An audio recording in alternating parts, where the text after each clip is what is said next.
Friends, मेरा नाम है अभिषेक पांचाल और आप देख रहे हैं study with Abhishek Panchal YouTube channel.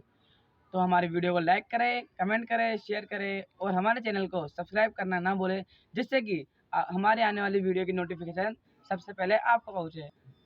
Hello friends, आज हम पढ़ेंगे राजनीति विज्ञान कक्षा 11 की बुक राजनीति सिद्धांत का अध्याय नंबर 5 अधिकार।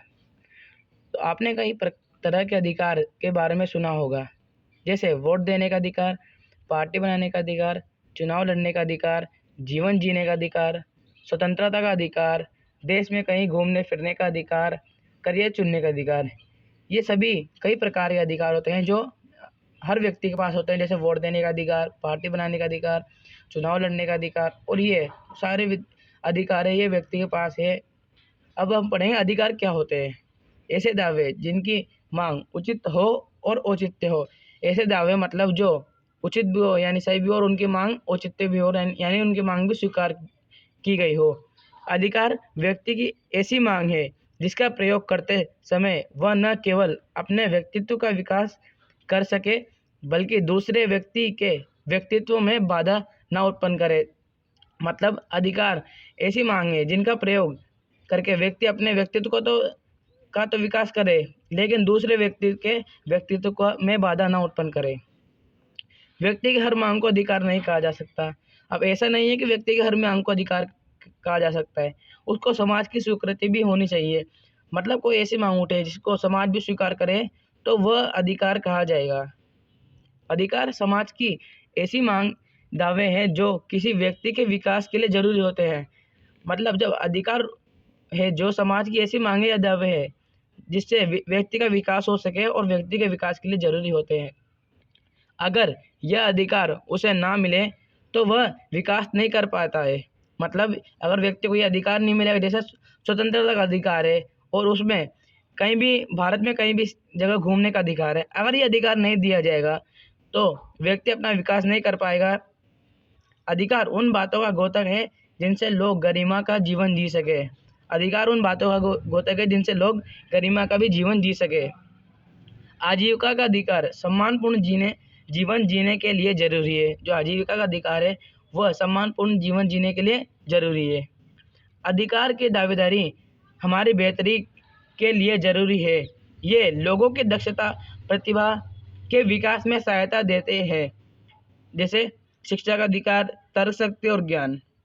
नशीली दवाएं, नशा, सिगरेट, शराब अधिकार नहीं होने चाहिए। अब हम पढ़ेंगे अधिकारों के प्रकार। अधिकार कई प्रकार के होते हैं, जैसे राजनीति अधिकार, वोट देने का अधिकार और चुनाव लड़ने का अधिकार और नागरिक स्वतंत्रता। यानी राजनीति अधिकार में वोट देने का अधिकार है, चुनाव लड़ने का अधिकार है और नागरिक स्वतंत्रता है। सामाजिक अधिकार, जैसे समाज में रहने, रीति रिवाजों को मानने तथा सभा आयोजन करने का अधिकार। और आर्थिक अधिकार, जैसे व्यवसाय करने का, कोई भी व्यवसाय करने का, व्यवसाय चुनने का, व्यापार करने का और नौकरी। और ये अन्य और अधिकार, जैसे जीवन जीने का अधिकार, अभिव्यक्ति का अधिकार, संगठन बनाने का अधिकार, शिक्षा का अधिकार, धर्म अपनाने का अधिकार, स्वतंत्रता का अधिकार, समान व्यवहार का अधिकार। अब हम पढ़ेंगे अधिकार और दावे में अंतर। यानी अधिकार और दावे दोनों अलग अलग होते हैं। जैसे पहला है दावा। दावा समाज में उठाया जा सकता है, पर सभी दावे अधिकार नहीं होते। जैसे कि अगर कोई समाज में कोई मुद्दा उठा या दावा उठा तो वो सभी दावे अधिकार नहीं होंगे।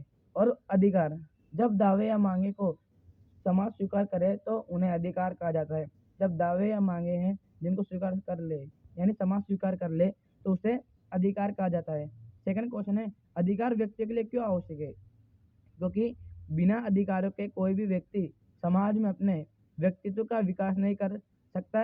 अपने व्यक्तित्व के लिए व्यक्ति को सामाजिक, आर्थिक, राजनीतिक, सांस्कृतिक, धार्मिक आदि अधिकारों की आवश्यकता पड़ती है।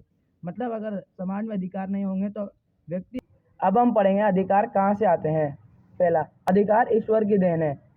17वीं शताब्दी 18वीं शताब्दी में राजनीतिक सिद्धांतकारों ने यह तर्क दिया कि हमारे लिए अधिकार प्रकृति द्वारा प्रदत्त है।